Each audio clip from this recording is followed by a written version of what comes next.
Now let us look at the last question of the exercise. Question क्या बोल रहा है? An ant is moving around a few food PCs of different shapes scattered on the floor. जो हमारी जो चींटी है वो 3 शेप्स बनाती है जब वो फुट पीस को अपने ज़मीन से लेके जाती है. देखो पहली शेप उसने सेमी सर्कल की बनाई है, दूसरी कुछ इस टाइप की, एक सेमी सर्कल, ऊपर से आधा रेक्टेंगल दिया है, तीसरा एक दिस टाइप की शेप दी है. तो 3 शेप्स बनाती है जब चींटी अपने फुट पीस को उठा के चलती है. For which foot piece would the ant have to cover a longer round. तो किस पीस में उसने सबसे ज्यादा राउंड लगाया है वो हमें फाइंड करना है. अब आगे क्वेश्चन में देखो क्या लिखा है. Remember circumference of circle can be obtain using the expression C equal to 2 pi R. तो मैंने आपको कल भी लिखाया था सर्कमफ्रेंस पेरीमीटर सेम होता है and perimeter of semi circle is nothing but perimeter of circle is nothing but 2 pi R, जहां आर हमारा रेडियस होता है. ये ऑलरेडी गिवन है क्वेश्चन में.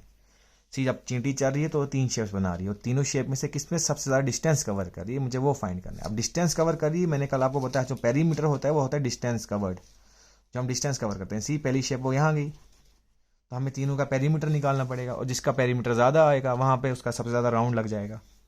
तो see now solution A part. This in the shape of semi circle, perimeter of semi circle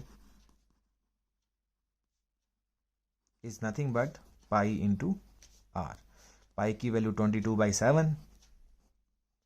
now see this is given as diameter. यहाँ पे हमारा डायमीटर दिया है 2.8 सेंटीमीटर. तो रेडियस क्या हो जाएगा हमारे पास 2.8/2. इसको अगर मैं फ्रैक्शन में लिखूँ तो 28/20 आ जाएगा, क्योंकि 0.8 है तो 8/10 बन जाएगा. तो let us solve 28/20. 7 1s are 7 4s are 4 1s are 4 5s are. तो 22/5 देयर इज नथिंग बट, अब इसको आप सॉल्व करो. यहाँ साइड में लिखता हूँ. देखो 5 4s are 20, पॉइंट लग गया. 5 4s are 20 तो कितना 4.4 सेंटीमीटर. तो पहला सेमी सर्कल में जब वो शेप बना रही तो कितना डिस्टेंस कवर किया उसने 4.4 centimetre. Now let us look at the next shape. तो इसका पेरीमीटर निकालने के लिए क्या करना पड़ेगा, पहले मैं इसका सेमी सर्कल का पेरीमीटर निकाल लूंगा तो उसमें मैं ये डिस्टेंस ऐड कर दूंगा, है ना. सी इसका डायमीटर तो 2.8 दिया है, रेडियस सेम आ जाएगा 28/20 सेंटीमीटर के बराबर. And this length is 1.5 and width is 2.8 and this length is 1.5. तो इसमें टोटल पेरीमीटर कैसे निकलेगा, that is perimeter of semi circle plus 1.5 plus 2.8 plus 1.5. See perimeter of semi circle same इस फॉर्मूले से निकल जाएगा. Pi R plus 1.5 plus 1.5 is 3 plus 2.8 is nothing but 5.8. अब पाई आर मैंने ऑलरेडी निकाला कितना 4.4 प्लस 5.8. करो दोनों को ऐड. 8 4 12, 5 5 10 तो 10.2 आ गया centimetre.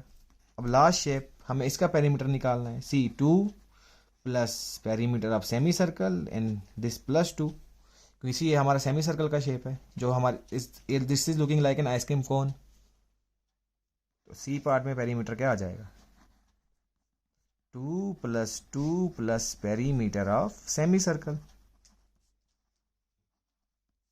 2 plus 2 is 4. Perimeter of semi circle same formula pi R. 4 plus 22/7. Radius इसका भी सेम आ जाएगा जो हमने निकाला है 28/20, क्योंकि तीनों सेमी सर्कल का डायमीटर सेम दिया है 2.8. तो 4 प्लस इसकी वैल्यू हमने ऑलरेडी पहले क्वेश्चन में निकाली थी 4.4.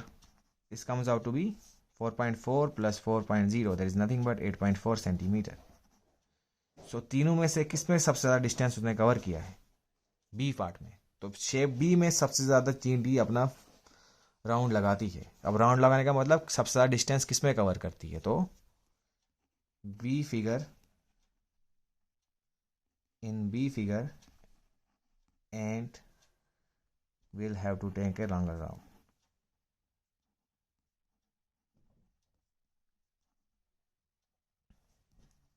एक बार फिर से क्वेश्चन समझा देता हूँ.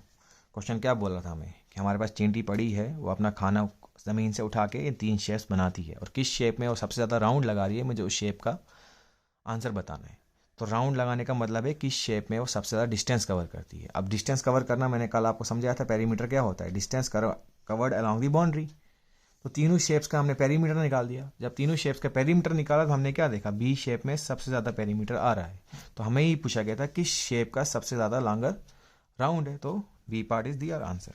Thank you.